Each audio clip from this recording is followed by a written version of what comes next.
Hello and welcome to the Walk-In.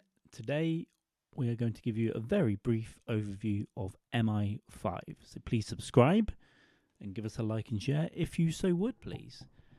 Mi5 was originally named Military Intelligence 5, formal name being the Security Service these days, and is also now under the Civil Service. So it's a non-military organisation. It's been around for over 115 years. In that time, helping out with espionage activities domestically involving the First World War, the Second World War, and all the interwar periods.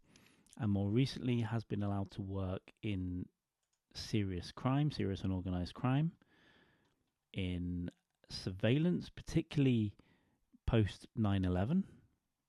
Surveillance and data collection activities have grown, and they do this as do GCHQ in the UK.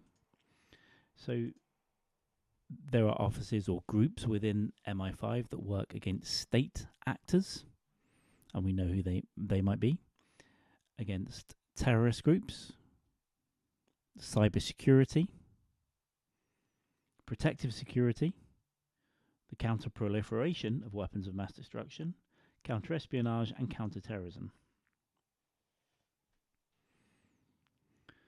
So Mi5 is currently based and has been for some time over on Thames House, which is on the north bank of the river. So if you're visiting London, keep your eye out for these rather nondescript buildings. You might have seen the very easily recognisable MI6 building, particularly from the James Bond films.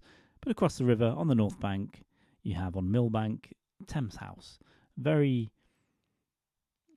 almost boring buildings, might I add. But inside is the main headquarters of Mi5. Mi5 do have several regional offices across the UK. However, these are not public information. Officially, the Security Service comes under the authority of the Home Secretary in the UK, and that's within the governmental cabinet, and is headed by a Director General.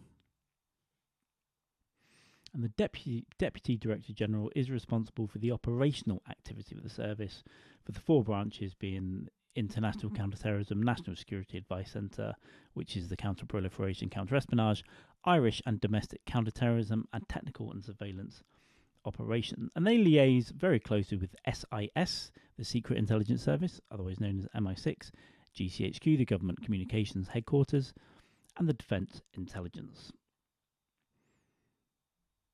Operations within the service are officially required to be proportionate and compliant with British legislation. And as with MI6 these days, MI5 have a website. They're trying to be more transparent about what they do. Obviously, we can't know about particular operations, but you can go to their website and find out how they work in terms of gathering intelligence, analysing intelligence, law, oversight and ethics, evidence and disclosure, managing information and funding, and even apply for a job if you so wish, if you meet the criteria, of course. And over the years, particularly in the war periods, there was lots of, and in between the Cold War as well, lots of double agentry and interesting discussion. But we're going to dive into that in a further video. This is just a very brief video today, just to give you a quick oversight of who Mi5 are, what they do, where they are, and the kind of remit that they operate under. Okay, that's it for today for the Walk-In. Very brief overview, as I said. We're definitely going to do some deep dives in all these things, but as I said, we're a new channel, and if you could give us a subscribe, that would be wonderful. And as we go down the line, there might even be potentially interviews with some domain experts in some of these fields, and keep an eye out for our current affairs, where we'll be updating you on news in current conflicts, particularly those that impact the West. All right, thanks very much. Have a great day.